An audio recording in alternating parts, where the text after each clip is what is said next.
नमस्कार। आज के इस खास विश्लेषण में हम एक बहुत ही दिलचस्प तकनीकी सफर पर निकलने वाले हैं। आज हम इस बात से पर्दा उठाएंगे कि पर्दे के पीछे ये सारे आधुनिक एप्लीकेशंस असल में काम कैसे करते हैं। इतनी सारी जानकारी, इतने सारे डेटा को ये सिस्टम्स कैसे याद रख पाते हैं। सच मानिए, ये पूरी प्रक्रिया किसी जादू से कम नहीं है। हम रोज इंस्टाग्राम स्क्रॉल करते हैं, यूट्यूब पर वीडियोस देखते हैं या अमेज़न से शॉपिंग करते हैं। लेकिन क्या कभी ये सवाल मन में आया है कि जब कोई एप्लीकेशन बंद कर दिया जाता है तो हमारे वो सारे डिजिटल संदेश, लाइक्स और तस्वीरें आखिर कहाँ चली जाती हैं? ये सोचने वाली बात है कि जब भी एप्लीकेशन को दोबारा खोला जाता है तो ये विशाल प्लेटफॉर्म्स हर एक डिजिटल गतिविधि को बिना किसी चूक के इतनी सटीकता से कैसे याद रखते हैं। तो चलिए आज इस पूरी पहेली को सुलझाते हैं। आज की हमारी इस चर्चा के मुख्य विषय कुछ इस प्रकार रहेंगे: the memory of modern apps, how applications store data, core database operations explained, SQL versus no SQL databases, the shift to cloud database और अंत में मास्टरिंग गूगल क्लाउड सिस्टम्स। भाग 1, the memory of modern apps. आखिर इन applications को भूलने की बीमारी से कौन बचाता है? उस तकनीक का नाम है डेटाबेस। असल में डेटाबेस एक ऐसा सिस्टम है जिसका उपयोग डेटा को स्थायी रूप से स्टोर करने, व्यवस्थित करने, प्रबंधित करने और जब चाहे तब वापस प्राप्त करने के लिए किया जाता है। आसान शब्दों में कहें तो ये वो स्थायी घर है जहां सारे यूजर अकाउंट्स, वीडियोस और ऑर्डर्स सुरक्षित रखे जाते हैं। ये घर उन विशेष सर्वर्स पर मौजूद होता है जो दिन रात 24 घंटे चलते रहते हैं। अब इसे थोड़ा और आसानी से समझते हैं। एक पुराने स्कूल अटेंडेंस रजिस्टर की कल्पना करते हैं। जैसे उस रजिस्टर में छात्रों के नाम, रोल नंबर, मार्क्स और अटेंडेंस का रिकॉर्ड बहुत ही व्यवस्थित तरीके से लाइनों और कॉलम में लिखा जाता था, बिल्कुल वैसे ही एक डेटाबेस भी काम करता है। बस सबसे बड़ा फर्क ये है कि डेटाबेस इस डिजिटल जानकारी को पलक झपकते ही खोज लेता है और इसे लाखों करोड़ों की संख्या में बहुत बड़े पैमाने पर अपडेट कर सकता है। भाग 2, हाउ एप्लीकेशंस स्टोर डेटा। चलिए देखते हैं कि जानकारी हमारी स्क्रीन से निकलकर उस डेटाबेस तक पहुंचती कैसे हैं। मान लीजिए सोशल मीडिया पर कोई फोटो अपलोड की गई। सबसे पहले एक यूजर एक्शन होता है, यानी फोटो सिलेक्ट करना। फिर एप्लीकेशन एक रिक्वेस्ट आगे भेजता है। इसके बाद एपीआई और बैकएंड काम में आते हैं।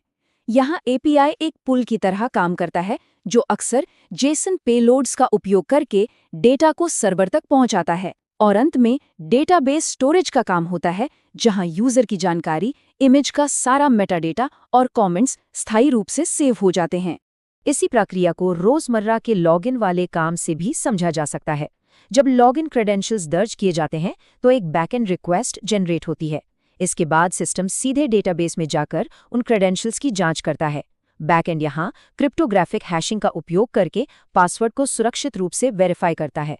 सब कुछ सही होने पर ऑथेंटिकेशन टोकन्स बनते हैं और एक्सेस मिल जाता है। इंटरनेट का लगभग हर एक एक्शन इसी तकनीकी रास्ते से होकर गुजरता है। भाग 3, core database operations explained. Database को कंट्रोल करने के लिए एप्लीकेशन कुछ कमांड्स भेजते हैं। इसे क्रूड फ्रेमवर्क कहते हैं। इसमें 4 बुनियादी ऑपरेशंस होते हैं। क्रिएट यानी नया डेटा बनाना, जैसे नया अकाउंट बनाना। रीड यानी जानकारी वापस प्राप्त करना, जैसे अपनी प्रोफाइल देखना। अपडेट यानी मौजूदा डेटा बदलना, जैसे पासवर्ड चेंज करना। और अंत में डिलीट यानी डेटा को पूरी तरह हटाना, जैसे कोई पुरानी पोस्ट डिलीट कर देना। देखा जाए तो पूरी डिजिटल दुनिया इन्हीं 4 कमांड्स पर टिकी है। भाग 4, SQL versus no SQL database.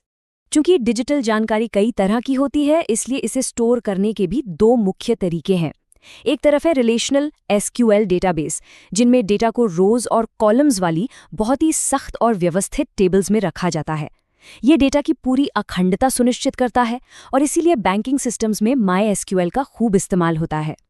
दूसरी तरफ है नो एसक्यूएल डेटाबेस, जैसे मोंगोडीबी। इनका स्ट्रक्चर बहुत ही लचीला होता है। ये डेटा को जेसॉन जैसे फॉर्मेट्स में स्टोर करते हैं, जो बड़े पैमाने पर रियल टाइम एप्लीकेशंस चलाने के लिए एकदम सही होते हैं। भाग 5, the shift to cloud database. आज का युग क्लाउड का है। आधुनिक प्लेटफॉर्म्स पूरी तरह से मैनेज्ड क्लाउड सर्विसेज पर निर्भर हैं, जैसे गूगल क्लाउड का क्लाउड एसक्यूएल या अमेज़न का डायनेमोडीबी। इसके 4 बेहद अहम फायदे हैं। पहला, स्केलेबिलिटी, यानी भारी ट्रैफिक आने पर सिस्टम अपने आप बड़ा हो जाता है। दूसरा, ऑटोमेटेड बैकअप्स।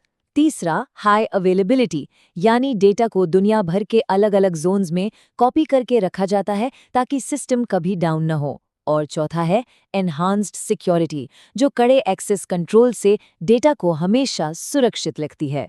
भाग 6, मास्टरिंग गूगल क्लाउड सिस्टम्स। अब सबसे दिलचस्प बात यह है कि इन सारे कॉन्सेप्ट्स को असल दुनिया में लागू कैसे किया जाए। इसे सीखने के लिए 2 बहुत ही शानदार कोर्सेज डिजाइन किए गए हैं। शुरुआत होती है GCP लेवल 1 से। ये कोर्स गूगल क्लाउड के बुनियादी सिद्धांतों की एक बेहद मजबूत नींव तैयार करता है। इसमें एकदम स्टेप बाय स्टेप तरीके से सिखाया जाता है कि आइडेंटिटी एंड एक्सेस मैनेजमेंट यानी IAM को कैसे सेटअप करें, कंप्यूट इंजन में वर्चुअल मशीन्स को कैसे कॉन्फ़िगर करें और कोर क्लाउड स्टोरेज के साथ VPC नेटवर्किंग कैसे काम करती है। ये वो बुनियादी ढांचा है जिस पर कोई भी बड़ा सिस्टम टिका होता है। और जब एक बार बेसिक्स क्लियर हो जाएं, तब एंट्री होती है GCP लेवल 2 की। ये कोर्स उन लोगों के लिए है जो टेक्नोलॉजी की गहराई में उतरकर असली एप्लीकेशंस बनाना चाहते हैं। लेवल 2 पूरी तरह से एडवांस्ड और पावरफुल सर्विसेज पर फोकस करता है। इसमें कुबरनेटिस, GKE के जरिए कंटेनर्स को मैनेज करना, क्लाउड रन के साथ बिना सर्वर की चिंता किए माइक्रो सर्विसेज बनाना, आर्टिफैक्ट रजिस्ट्री में काम करना और पूरी तरह से ऑटोमेटिक CI/CD पाइपलाइन सेटअप करना सिखाया जाता है।